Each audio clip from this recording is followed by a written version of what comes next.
ibyo byangwe byanyu se n'ubundi byangwe ntabwo uzaba mama cyangwe n'ukuri kose. Umuntu ugomba kuba mama cyangwe n'umuntu wubaha Imana, umuntu utinya Imana azagira fresheri. Haleluya. Imana izamuha umubiri uri mutaraga kandi agire n'ubugingo buri butaraga. Haleluya. Kuko kuba Imana byonyine n'ubuzima. Ariko mama uri kwishongora ku Mana, ubu nakanya muribagiwe, muri kunywa ibikatsi, nakanya muribagirwe n'ubutindi n'ubukene bwanyu mwari mufite, muribagiwe. Wambaraga ibijipo nk'iby'abapagasi n'abatemberezi, wibuke ko wambaraga bodaboda zidasa, wowe uvuga ngo urabyara bushoboye. Wibuke ko n'umwana umwe yari yarakunaniye. Ndashaka kukwibutsa ko na babiri ntibyakunaniraga. Umva ijambo rya nyiri jambo uko rivuga.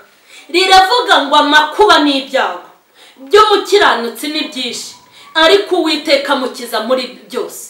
Simvuze ko abubashye Imana badafite abana bananiranye, ariko ndi imbere y'Uwiteka Imana izabakiza. Ariko wowe wishongoye ku Mana ukavuga yuko ubyara bushoboye. Ndabashoboje mu izina rya Yesu Kristo w'i Nazareti, amahoro y'Imana nabe muri mwebwe. Turabashoboje kandi turabakunda cyane, ndetse n'Imana irabakunda. Turasuhuza abari mu gihugu cy'u Rwanda bo mugenda mukurikirana ubutumwa butandukanye, abari mu bihugu by'abaturanyi turabashoboje, abari muri Afrika ahantu hatandukanye, abari muri Amerika ya ruguru n'iyepfo, abari muri Aziya, abari muri Europe, muri Australia, mwese Imana y'amahoro ibahe umugisha. Nkuko mukomeje kumva ibintu bitandukanye kuri mama Charlene official, n'uyu mwanya twawufashe kugira ngo dukomeze kubaganiriza mu buryo butandukanye. Murabizi neza rero ko tugenda tuganira ibintu bitandukanye kuri mama Charlene, tuganira ijambo ry'Imana ariko tukavuga no ku buzima busanzwe. Kuko abantu bajya birengagiza yuko mbere yuko tujya mu ijuru tuzabanza kuba inaha mu isi.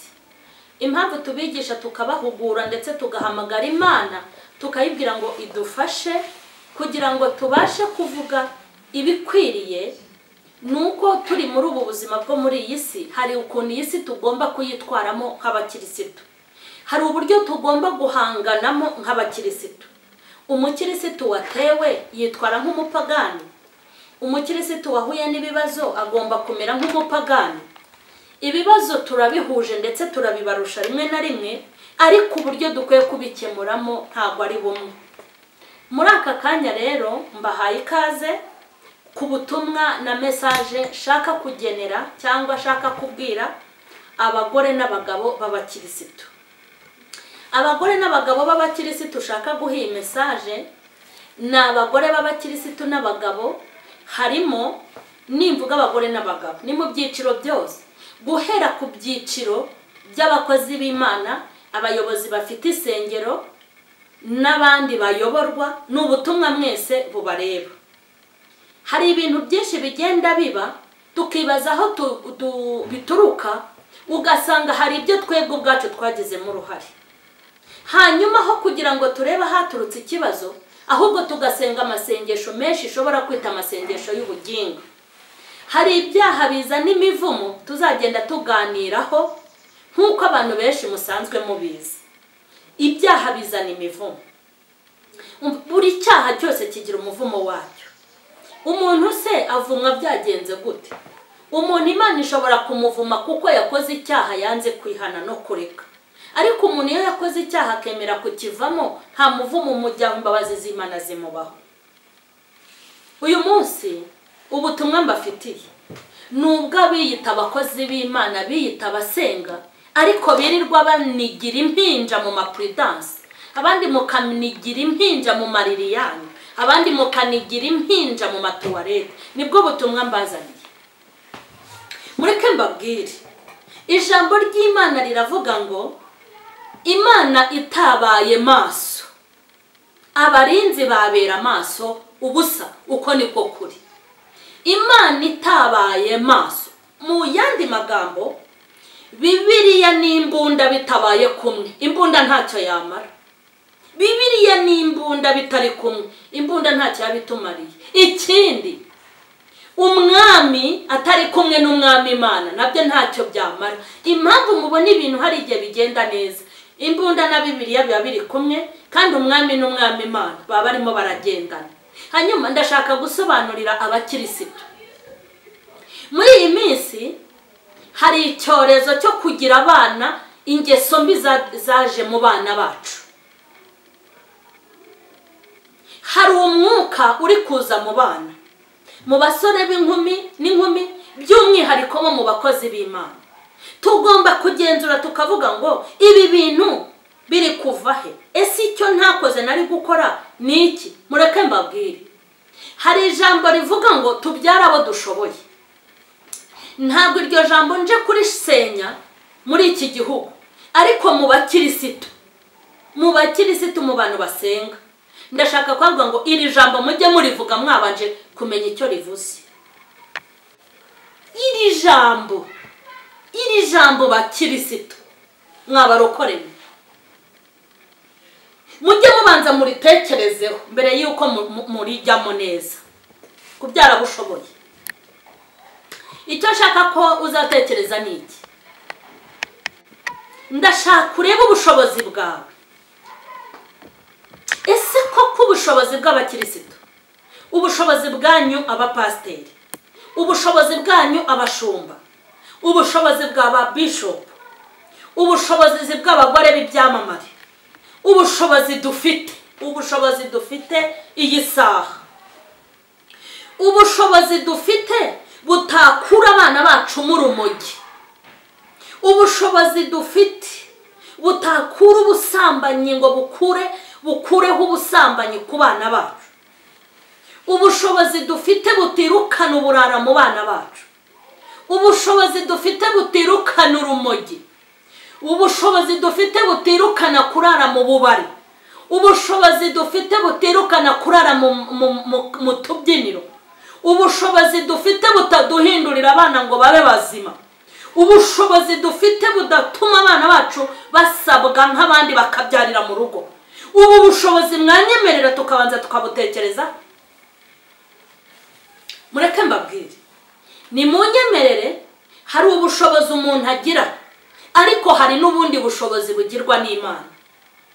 Nigeze ntanga ikiganiro ndababwira ngo umwami atanga imirima n'ifumbire, Imana ihabwa icyubahiro, ariko umwami Imana agatanga imvura yo kugira ngo byere. Urumva ko buzuzanya. Bishatse kuvuga ngo twumvire umwami, twumvire n'umwami Imana. Turashaka kubigenzura nk'abarokore. Mufite ikosa mwakoze baroko, mufite ikosa mwakoze bakozi b'Imana, mufite ikosa mwakoze ryo kumva ko mushoboye. Nzabyara 2 niba ashoboye, nzabyara 3 ndashoboye, nge niba ne sinzabarenza. Ariko reka nkubwire, wowe ubivuga ujya gucuruza watsi Imana igishoro, wowe ubivuga wari isuzugurwa Imana iguha icyubahiro. Ndashaka kukubwira, wowe ubivuga, wowe wabaga mu cyaro cya herera abandi, hamwe wagiraga umwate uzamuka ukagera hano ku gatsisino, wowe uri kubivuga. Imana yaguhaye kuyobora utarize, musubiye kwiga ejo bundi icyo tujya tucyumvikanaho. Wowe uri kuvuga ibi bintu, ni wowe ejo bundi wari nyakatsi nakotsi kayo. Mbese ni nkanjye mbivuze, ni nkanjye buriya mbivuze we. Buriya mbivuze Imana yareba ikumirwa iti nk'iyi nyatsi y'umugore ejo bundi yaryaga ubusi karenzaho umuyaga, iravuga iki? Uwo ni njye wivuze.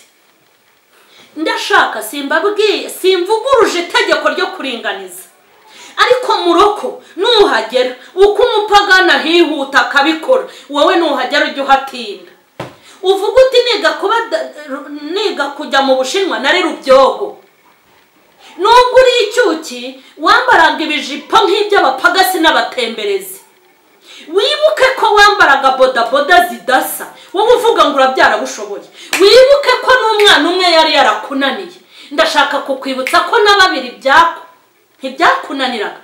Ugeze muri 4, ugeze muri 6, Imana ikinguye imiryango, iguhaye icyubahiro, iguhaye biruri gukora, umurenga utangiye kukwataka, utereka nze shyirimo agapira, uti ndaje bankubita urushinge, ndaje ndarana urunigi, ubundi ngemira ibinini. Mureke mbabwize ukuri kwiyera. Iyantumye, iyampamagaye ngo mpanurire amahanga, mbabwire ibyica, mbabwire n'ibikiza, mbabwire ibitanga ubugingo, mbabwire n'ibirimbura. Iyantumye ikampamagara, mwakururiye imivumo abahungu n'abakobwa banyu. Umva ijambo rya nyiri ijambo uko rivuga. Riravuga ngo amakuba n'ibyago by'umukiranutsi ni byinshi, ariko Uwiteka mukiza muri byose. Simvuze ko abubashye Imana badafite abana bananiranye, ariko ndi imbere y'Uwiteka Imana izabakiza. Ariko wowe wishongoye ku Mana ukavuga yuko byarabushoboye, dore ibyago ugiye guteza abo wabyaye. Urashoboye, minerval urayibaha uri mabuja, arija de poche iruzuye, ikigo cyiza amena bari kukigaho, bari kurira indege, umwe azajya mu Bufaransa, undi azajya muri Canada, undi azajya muri Amerika. Ariko reka nkubwire, ubushobozi bwawe reka nkubwire, namara kurira indege akajya muri Amerika buzarangirira hariya kuri airport, natangira kurya abana b'i Burayi, agatangira gushyiraho dread n'ikimogi, bakita umugongo w'ingona. Urumva ikimogi?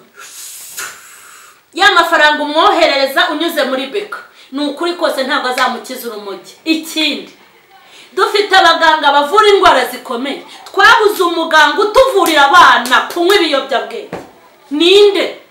Ba dogiteri bakurikirana iki kiganiro, muze kundangira umuganga uri gutanga imiti yo gudukuriraho abana ibiyobyabwenge. Ninde? Ni uruhe rushinge?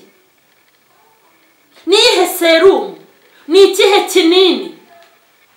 Uzajya kugura umwana wawe akava ku rumogi. Ese umwana wawe niyatakwa n'urumogi akataka inkumi, ibaza umwana wagiye mu nkumi akarenzaho urumogi, hanyuma umbwire nimba uzamuramura. Uzibuka yo wamutanzeho primaire gardienne, ukurikizaho primaire, ujye secondaire, ujye kaminuza. Uzisomo nashakaga kubaha, nababwiraga ngo mwifate Imana ngo muyijugunye, muyishyire imbere, mumenye kwitabaye amaso. Abarinzi babera amaso gusa. Ntabwo umwana atunzwe n'ifiriti gusa mama, ntabwo umwana atunzwe na potage gusa, ntabwo atunzwe n'inkoko, ntabwo atunzwe no kumuha rugari ngo ajye koga muri pisine, umugurire imodoka akiri muto, umuteganyirize muri banki. Hari andi maboko y'Imana yacu hakenewe mu bana bacu, kugira ngo nibatana Imana ibagarure, nibatinzira Imana ibayobore. Nimukomeza kwigira nabi, buretse ububi abana bari bafite buzarushaho kuba bubi, kandi abazaruha n'abandi n'abavuze ngo bazabyara abo bashoboye. Ntimurebaho nibereye, umuntu aricara akaza ati ntago mbyara, Imana iti nzaguha abana, ikamukubita umwana wa mbere, ikamuha uwa kabiri, yagera kwa gatatu ati hoya ibi sinabivamo. Mureke mbabwire, abana ni umwandu uturuka ku Uwiteka, kandi nizo ngororano Imana yacu itanga. Ariko uziko murengwa vuba. Ubu noneho reka mbabwire, dufite abagore b'ibyamamare, dufite abagore b'ibyamamare bahaze barahonjoka, barabyara. Ikintera agahinda rero mwabagore mwe b'abakozi b'Imana, ikimbabaza kuri mwe ni ukuntu mwaringanije mukererewe. Ubundi waruhiraga. Iyo ubona ugeze mu bana 7, ukagera mu bana 6, ukagera mu bana 10, ukaba nibwo utangiye kubagaburira, nibwo batangiye kwiga, uti cyamamare ntago cyatwita ngo kigende no mu ndege, mukomere cyane. Ntago bijyanye. Wahuye n'abagore b'abasirimu, babandi badafite amategeko y'Uwiteka, bamwe bafite Imana ku karimi kabo gusa, ariko bafite ibimenyetso byo kuyihakana, bakubwira ukuntu nta heka rya buri kanya, baraguhugura nawe ujya kuri taye, nubwo mbona nta nataye mugira, byose ni hahandi mu nda wagira ngo bamutwite ntushaka kuzatwite, bakubwira ukuntu utabasha gukora uyu murimo unabyaragura. Hayewe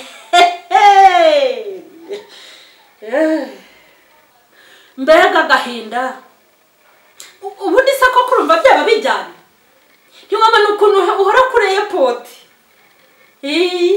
wajya kuri airport utwite de ntabwo byakunda nawe agenda ujyaho abandi ntimwagiyeyo uretse uraje urebe sindi mama Charlene dore mbivuze ku manywa y'ihangu mbivugiye ku isi yose nicaye imbere y'Uwiteka Imana ya Isiraheli ndabakunda n'Imana irabakunda ibintu muri gukorera abo mwabyara igihe kigiye kugera Imana ibereke yuko ubushobozi bufitwe nayo Imana izereka isi ko ari ifite ubushobozi Imana izabereka ko mwabaze nabi Imana izabereka ko icyo mwakije Imana izabereka ko atari ko mwari kubigenza ntabwo abaheburayo ariko bakora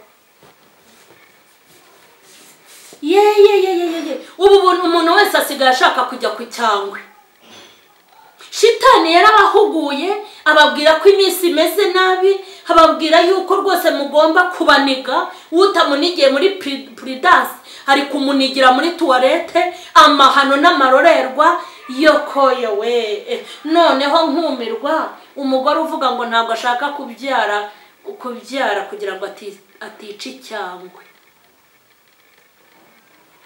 hari umuntu ushobora kwanga kubyara kuko nta bushobozi afite nubwo nawe nta tegeko rimubohora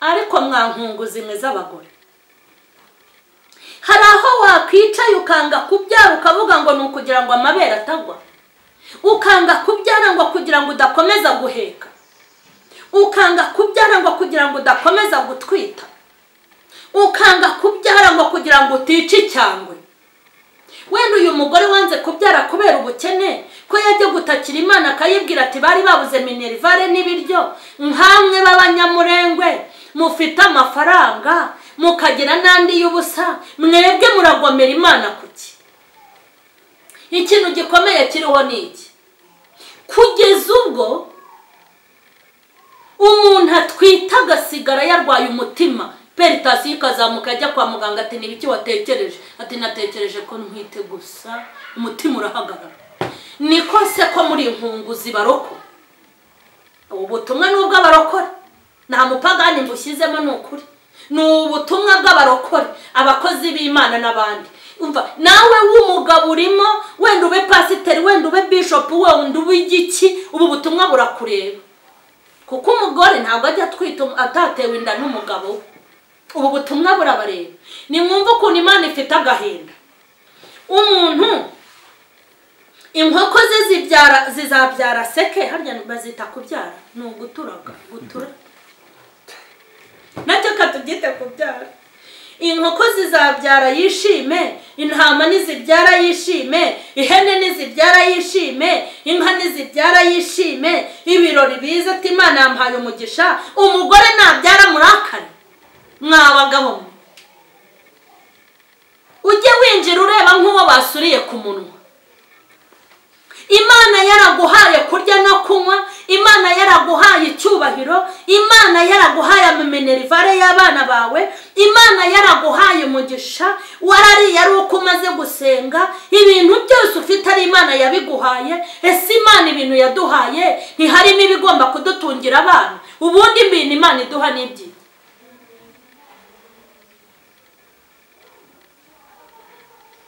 mwakururiye abana banyu umuvumo mwazanye umuvumo mu bana bacu none ngo murafata amasengesho yo gusengera urubyiruko se murinda mu rusengera simwe mu rwangiza ko twagakwiye kubyara tugaha Imana icyubahiro ubundi tugafata abana bacu tukabamurikira Imana haleluya tukabwira Imana ngo duhe umugisha ubu se uzakumugisha kandi ntabyo ufite wakiraho umugisha aho kugira ngo mukore mwikururiye ikibazo ibi bintu nzagenda mbivuga ku ma episode ntago bihita birangira nona ariko mwakuruye ikibazo abagore bigiye kubatera ingaruka ugiye kujya urera abana b'umugabo wawe kandi ntago uzarera umwana umwe none se ushaka kumbwira ko ari umugisha uwo ntago ari umugisha ejo rwose ubone makuru atazana umwana ejo ubone Rufosina azanye undi undi ubone Margarita azanye undi mwana, usanga abana nka bane hanze mu gasozi. N'ubundi byose ni hahandi yasitire n'icyangwe ntibizakunda, kandi azabazana iwawe aho mu rugo. Ikindi bizabakururira uburwayi bwo mu mibiri yanyu. Erega iyo umuntu atubaha Imana, ibintu asenyukamo ni byinshi, kuko kubaha Imana bitera imibiri yacu kuba bataraga. N'ubundi amahoro muri gushaka mu ngo zanyu ntabwo muzayabona, kugeza ubwo umuntu atwita karakara hakababara. Aba bana bari kuvukira mu nduru zanyu no mu mitima mibi yanyu iri mu mutima. Umuntu aratwita agahita ababara, kandi wa mubabaro uragenda ukagera ku mwana wawe. Umuntu aratwita agasuhererwa, kandi ugasanga ni umuntu ukubwira ibihamya by'ukuntu yabanye n'Imana.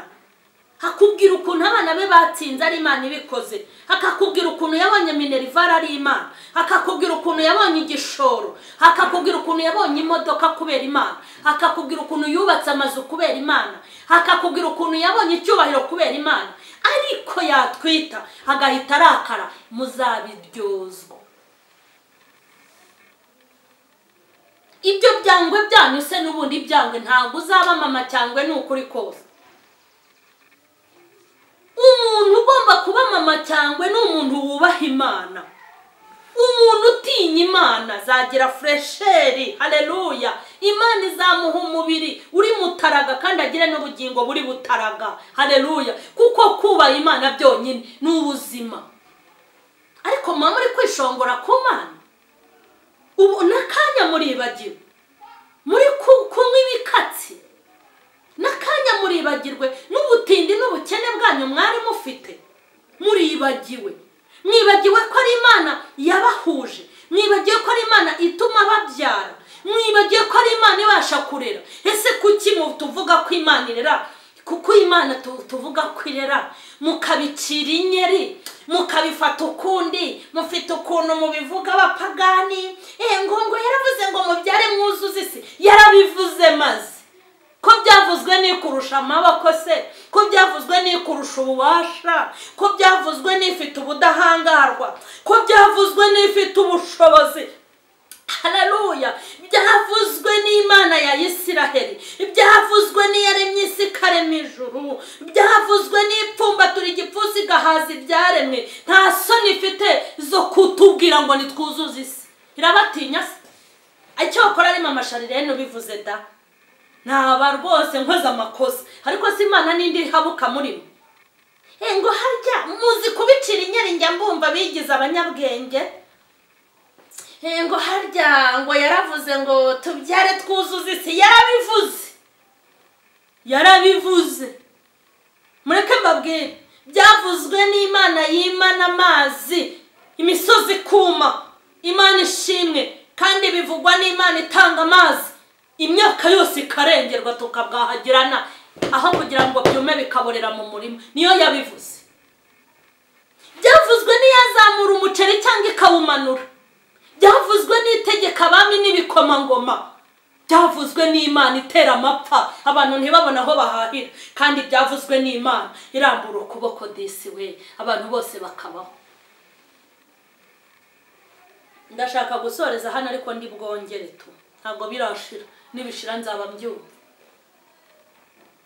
Ndashaka kubwira abakirisitu, ndashaka kubwira abasenga, nitubona ibintu bikomeye bikadukomerana nitukabigira ibyera, ahubwo tujye duhamagara Imana, ariko twakubisiga. Ubuse Imana ntibibona ibi bihe koko umuceri uri kuguraya, hanyuma umuceri ukigura make ntabwo mwaringanizaga baroko.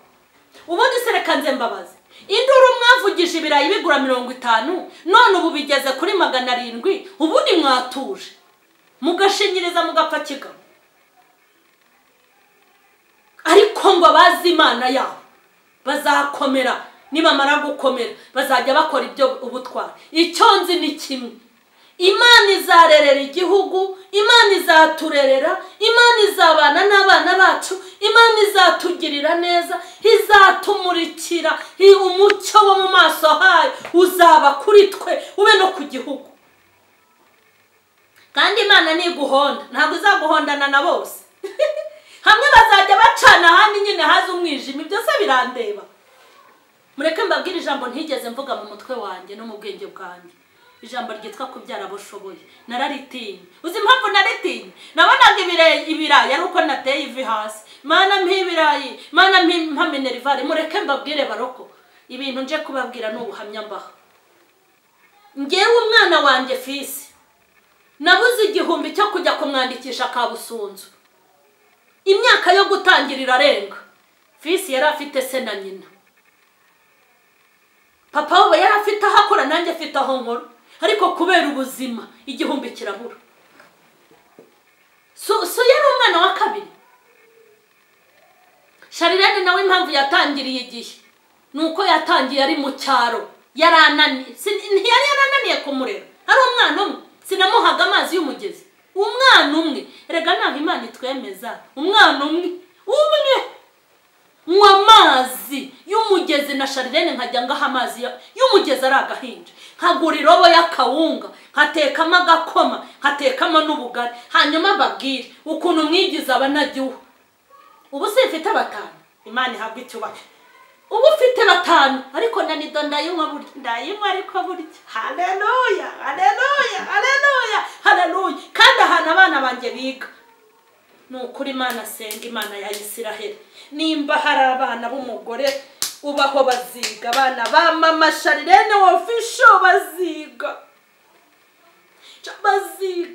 bazakomera bazubahwa haleluya ariko nibizaturuka mu mbaraga za gitifu na mudugudu ntago bizaturuka kwa mushumba na pasiteri kuko abo mvuze nta numwe wigeze ndahira n'ikiro cy'umuceri mu myaka maze wamaye inkunga yazarambura ikiganza doraho nibereye nta nubwo ari inkunga yabo mvukana nabo ni imbaraga zikomeye zisumba byose zizabana nanjye ese Imana yabanye n'abana banjye izabura kubana n'abana bacu mu gihugu cy'u Rwanda no Mwitorero no mu bandi bari kunkurikirana ese neza Imana yangiriye niwe wizakatiraho ndumva shaka ko dusoza iyindi episode tuzayikurikizaho ubutaha ndabasabira kwisubiraho mu izina rya Yesu imbabazi z'Imana nizibabeho ndabasabiye ngo Imana nibababarire kandi ntimuzongere kubikora ukundi Mana y'imbaraga zikomeye ngushimiye iyi message mpaye gutanga herekeza ubu butumwa bugeraho bwagenewe imbabazi zawe zibe ku bantu bose bari bugucire bugufi kandi marayika buherekeze imbaraga zawe zikomeye zibane nanjye nabo urakoze icyubahiro n'ikibi cyawe ni mu izina rya Yesu amen mukore subscribe mukore share ubu butumwa ndakwinginze mubugeze ahantu hose mubumpera abagore n'abagabo bani baho umugisha